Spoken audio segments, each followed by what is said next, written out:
സർവശക്തനായ ദൈവത്തിൻ്റെ അതിപരിശുദ്ധ നാമം അതിയായി മഹത്വപ്പെടുമാറാകട്ടെ. നിങ്ങൾ ശ്രവിക്കുന്നത് ജീസസ് വോയിസ് മെസ്സേജ്. എല്ലാ ശ്രോതാക്കൾക്കും കർത്താവായ യേശു ക്രിസ്തുവിൻ നാമത്തിൽ സ്വാഗതം. അല്പസമയ ധ്യാനത്തിന് ഒരു ചെറിയ വേദഭാഗം വായിക്കുന്നു. വിശുദ്ധ മത്തായി എഴുതിയ സുവിശേഷം അധ്യായം 5, 23, 24 തിരുവചനങ്ങൾ. ആകയാൽ നിൻ്റെ വഴിപാട് യാഗപീഠത്തിങ്കൽ കൊണ്ടുവരുമ്പോൾ സഹോദരന് നിൻ്റെ നേരെ വല്ലതുമുണ്ടെന്ന് അവിടെ വെച്ച് ഓർമ്മ വന്നാൽ നിൻ്റെ വഴിപാട് അവിടെ യാഗപീഠത്തിൻ്റെ മുമ്പിൽ വെച്ചേച്ച് ഒന്നാമത് ചെന്ന് സഹോദരനോട് നിരന്നുകൊള്ളുക. പിന്നെ വന്ന് എൻ്റെ വഴിപാട് കഴിക്കുക. കർത്താവിൽ പ്രിയരെ, നാം വായിച്ചു കേട്ട വിശുദ്ധ മത്തായി എഴുതിയ സുവിശേഷം 5-ന്റെ 23, 24 തിരുവചനങ്ങളിൽ യാഗത്തിന് മുമ്പ് അഥവാ ആരാധനയ്ക്ക് മുമ്പ് ഓരോ ദൈവപൈതലിനും അഥവാ ഓരോ ഭക്തനും ഓരോ വിശ്വാസിക്കും അവശ്യം ചെയ്യേണ്ട ഒരു കാര്യമാണ് പരിശുദ്ധാത്മാവ്. യേശു കർത്താവിൻ്റെ മലമേൽ പ്രസംഗത്തിൽ രേഖപ്പെടുത്തിയിരിക്കുന്നത്. ബലിയർപ്പിക്കുവാൻ അഥവാ യാഗമർപ്പിക്കുവാൻ, ആരാധന അർപ്പിക്കുവാൻ പോകുന്നതിന് മുമ്പായി ചെയ്യേണ്ട കാര്യം. ഇത് ചെയ്യാതെ യാഗവും ബലിയും ആരാധനയും അർപ്പിച്ചാൽ ആ ആരാധനകൾ ദൈവത്തിന് പ്രസാദമാകുകയില്ല. അത് ദൈവത്തിന് വെറുപ്പാണ്. ഇത് നാം പഴയ നിയമത്തിലെ 2 സഹോദരങ്ങളുടെ ജീവചരിത്രത്തിലൂടെ പ്രാർത്ഥനയോടെ ധ്യാനിക്കാം. ഏശാവിനും അവൻ്റെ സഹോദരനായ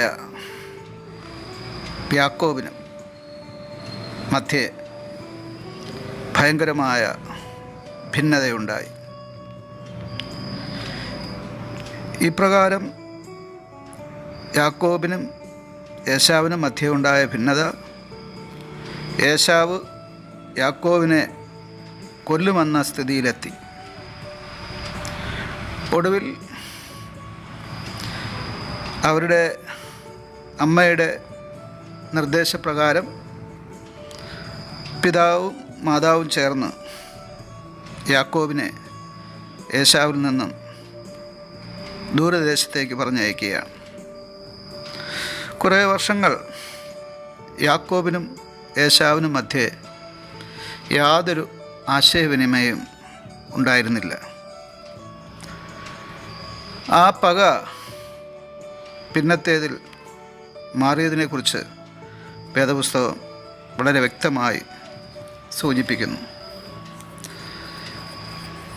തൻ്റെ സഹോദരനായ ഏശാവിൻ്റെ ജ്യേഷ്ഠാവകാശവും അപ്പനിൽ നിന്ന് ലഭിക്കുവാനുള്ള പിതാവിൻ്റെ അനുഗ്രഹവും തട്ടിയെടുത്താണ് യാക്കോബ് ഏശാവിന് വെറുക്കപ്പെട്ടവനായത്. എന്നാൽ സൂത്രശാലിയായിരുന്ന യാക്കോബ് ദീർഘവർഷങ്ങൾ തൻ്റെ അമ്മാവൻ്റെ ഭവനത്തിലായിരുന്നുകൊണ്ട് കഠിനാധ്വാനം ചെയ്ത് 2 ഭാര്യമാരും ദാസീദാസന്മാരും വളരെയധികം ആടുമാടുകളടങ്ങിയ സമ്പത്തും കരസ്ഥമാക്കി 2 കൂട്ടമായി തീർന്നു. എന്നാൽ ഇതിനിടയിൽ യാക്കോബ് ദൈവത്തോട് ചെയ്ത ഉടമ്പടി യാക്കോബ് മറന്നു. അവൻ പോരുന്ന സ്ഥലത്ത് ഒരു വൃക്ഷച്ചുവട്ടിൽ ഒരു കല്ലെടുത്ത് തലണയായി വച്ച് കിടന്നുറങ്ങിയപ്പോൾ അവന് പ്രത്യക്ഷനായ ദൈവത്തിന് ഒരു യാഗപീഠം പണിയാമെന്ന് പറഞ്ഞിരുന്നു. അതവൻ മറന്നുപോയിരുന്നു. യാബോക്കിൻ്റെ കടവിൽ ദൈവം അവനോട് ഇടപെട്ടു. ഒരു രാത്രി മുഴുവൻ ഒരു ദൈവദൂതനുമായി അവന് മൽപ്പിടുത്തം ചെയ്യേണ്ടി വന്നു. പ്രഭാതമായപ്പോൾ ദൈവം അവൻ്റെ പേര് മാറ്റി ഇസ്രായേലാക്കി അവനെ അനുഗ്രഹിച്ചു. ശേഷം അവൻ സഹോദരനെ കാണാൻ പോകുന്നതിന് മുമ്പായി സഹോദരനെ പ്രീതിപ്പെടുത്തുവാൻ ധാരാളം സമ്മാനങ്ങൾ കൊടുത്തയച്ചു. ഇങ്ങനെ അവനെ അനുരഞ്ജനപ്പെടുത്തിയതിന് ശേഷം പിന്നത്തേതിൽ യാഗപീഠം പണിയാമെന്ന് അവൻ തീരുമാനിക്കുകയായിരുന്നു. ഏശാവ് ഓടി വന്ന് അവനെ എതിരേറ്റ് ആലിംഗനം ചെയ്തു.